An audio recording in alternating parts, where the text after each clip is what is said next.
সকালে ঘর ঝাড়ু না দিলে কি কোনো অমঙ্গল হয়? সকালবেলা নাকি পুরুষরা ঘুম থেকে ওঠার আগেই ঘর ঝাড়ু দিতে হয়। মহিলাদের সিজদা দেওয়ার নিয়মটা বলুন, আর সিজদা দেওয়ার সময় পেট উরুর সাথে লেগে থাকলে কি নামাজ হবে কিনা? ওযু করার পর প্রাইভেট অর্গানে হাত স্পর্শ করলে কি ওযু ভেঙে যাবে? বাথটাবে গোসল করতে প্রয়োজন থেকে অতিরিক্ত পানি খরচ হয়, এটা গোসল করলে কি পানি অপচয়ের গুনাহ হবে? আপনি একটা আলোচনা বলেছেন রাগের মাথায় তালাক বললেও তালাক কার্যকর হয়ে যায়, এটা দেখে আমার স্ত্রী আমাকে তালাক দিয়েছে, আপনার কথার কোন হাদিসের আলোকে ব্যাখ্যা চাই। তাসনিম আরা তাশফিয়া জানতে চেয়েছেন ওযু করে সাবান ধরলে কি ওযু থাকবে? কোনো অসুবিধা নেই, সাবান ধরলে ওযু থাকবে। এমডি আরিফুল ইসলাম জানতেছেন মৃত ব্যক্তির জন্য দোয়া করার সুন্নাহ পদ্ধতি কি? মৃত ব্যক্তির জন্য আল্লাহ তাআলার কাছে সাধারণভাবে দোয়া করবেন, আল্লাহ আপনি তাকে মাফ করুন, ক্ষমা করুন, ইস্তেগফার করবেন, কায়মন ওয়াক্যে আল্লাহর কাছে তার পক্ষ হয়ে সুপারিশ করবেন, ক্ষমা চাইবেন। এছাড়া বিশেষ কোনো পদ্ধতি নেই, একত্র হতে হবে, লোকজন জড়ো করতে হবে, হুজুরদেরকে নিয়ে আসতে হবে, এমন কোনো কথা কোন হাদিসে আমাদেরকে বলা হয়নি। এরপরে প্রশ্ন করেছেন রিমি খান, আপনি জানতে চেয়েছেন বাজারে যে বিভিন্ন নামি দামি ব্র্যান্ডের বডি লোশন এবং ক্রিম পাওয়া যায়, সেগুলো কি ওযু গোসল করার পর ব্যবহার করে নামাজ আদায় করা যাবে? নামাজ হবে কিনা? জি, নামাজ হবে ইনশাআল্লাহ বিদিনিল্লাহ। এমডি সালাউদ্দিন সবুজ জানতে চেয়েছেন মানুষ মারা গেলে মাইকিং করা জায়েজ আছে কিনা? মানুষ মারা গেলে মাইকিং করা বা আজানের মতো করে ডাকাডাকি করা, এটাকে অনেক ওলামা কেরাম নিষেধ করেন।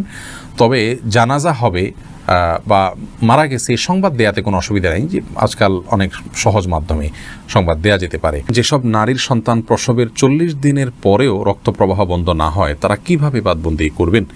40 দিন পার হওয়ার পরেও যদি রক্ত প্রবাহ বন্ধ না হয়, নেফাস বন্ধ না হয়, তাহলে সেক্ষেত্রে তারা সম্পূর্ণ স্বাভাবিকভাবে সকলে বাদবন্দিকে সম্পাদন করতে পারবেন।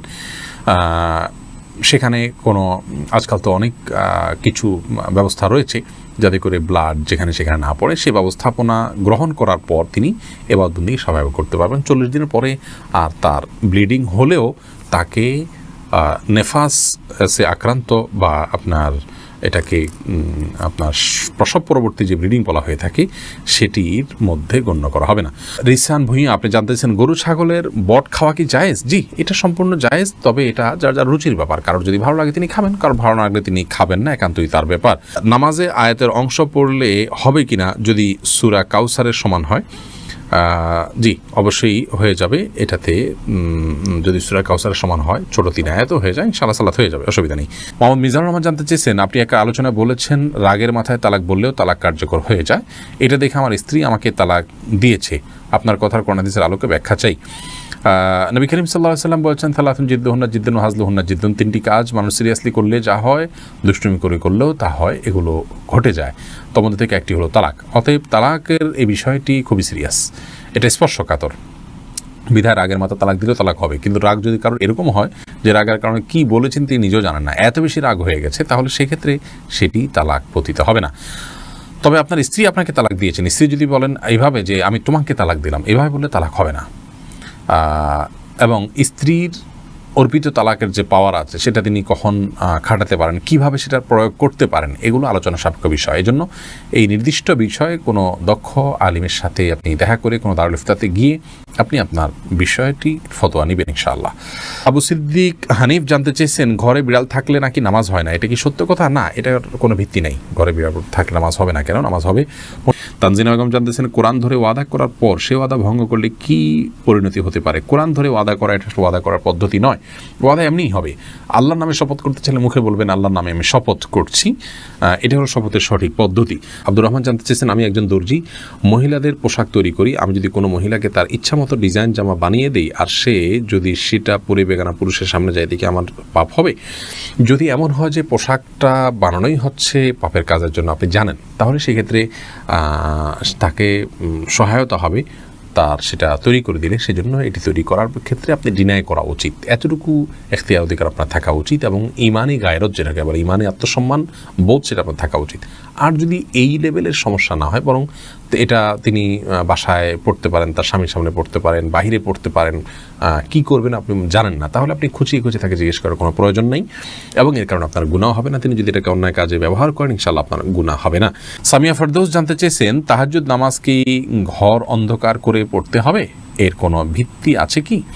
তাহাজ্জুদের নামাজ এটা আমরা ঘর অন্ধকার করে লাইট বন্ধ করে পড়তে হবে, এর কোনো ভিত্তি নেই, বরং সেটা আপনার যেভাবে সেভাবে আদায় করতে পারেন। আপনার মনোযোগের জন্য আপনি যদি আলো আধার করে নিতে পারেন, ডিম আলো করে নিতে চান, তো সেটি করতে পারেন, কোনো অসুবিধা নেই।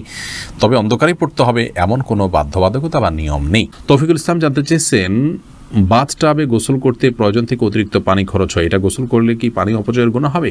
অপচয়ের বিষয়টি আসলে ভ্যারি করে ব্যক্তির বা কোনো সমাজের লাইফস্টাইলের উপরে। আমরা আজকাল গোসলে যে পানিটা ব্যবহার করি, এমনিতে আপনার টেপে যে গোসল করি অথবা শাওয়ারে যে গোসল করি, সেটাও কিন্তু নবী রাসূলুল্লাহ সাল্লাল্লাহু আলাইহি ওয়াসাল্লাম বা সাহাবা ইকরাম যে গোসলে পানি ব্যবহার করতেন তার তুলনায় বহুগুণ বেশি। সেদিক থেকে তাকালে এটাকে অপচয় বলতে হয়।